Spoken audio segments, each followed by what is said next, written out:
Welcome to Here's How We Get There. It's the daily show filled with conversations about business and mental health in a down-to-earth style with real-world language. Now let's dive in with your co-hosts, Kenneth Shark Kinney and Trey Tucker.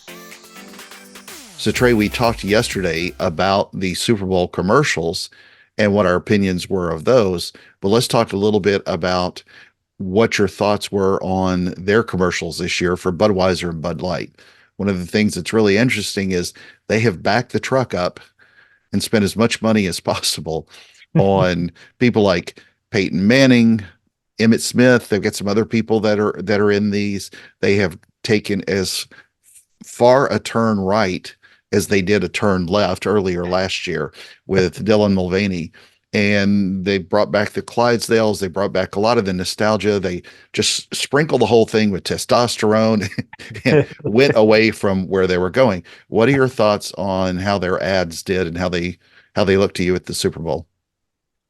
I think they at least had to try it because everything else they were trying wasn't working. So the old saying, if nothing changes, nothing changes. So yeah, if you can go back to your bread and butter of what got you to where you were for however many decades they were on top, then absolutely give it a shot. You know, they have become one of those brands that Americans have really come to know and trust and see as a quintessential part of their community, or maybe even their youth and adult years. So yeah, they needed to do something to recapture that memory of the old past. So yeah, whether it's the Clydesdales or the football players, it's truly men they were trying to bring back, because I think if I was reading the demographics correctly, their sales when they were dropping so badly, it was because men weren't buying it. And I honestly don't know how their sales have done the last couple of months, but we'll definitely see in the next few months if these Super Bowl ads do anything to change it. Well, and as well, they brought, they pivoted and did the partnership and replaced Modelo at the UFC. So now they've got that partnership with it. Even I think through that partnership, Donald Trump made a comment, we should give them another chance. And I think the issue that I have with them is this was a legacy brand that serves beer. They have a pretty finite market, but I mean, they skew a certain way. Yeah. They went the polar opposite way with such a shocking pull towards that other direction that they would not have picked up much market share by doing that. And honestly, I think what a lot of people get lost in, especially in marketing, and I don't believe that the young lady that made these decisions, and I'm sure it was more than just her, but I don't even believe she's still there.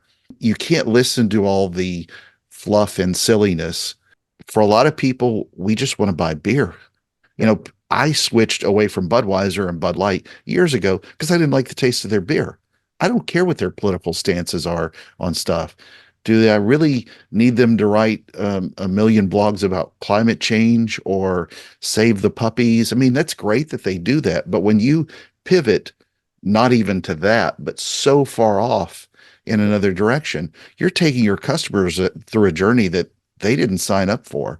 And so the more that you lean into who your customers are and what they want and what they need, it helps you from making these unfortunate decisions. Who I feel the worst about, a lot of people have lost jobs out of this, not the morons that made the marketing decisions that fell on the floor, but the people that are normal people that are working in these plants and manufacturing plants and the drivers that deliver this. Those people matter a lot more than to the brand than a lot of the executives and agency teams who don't have a clue who they're actually talking to anymore.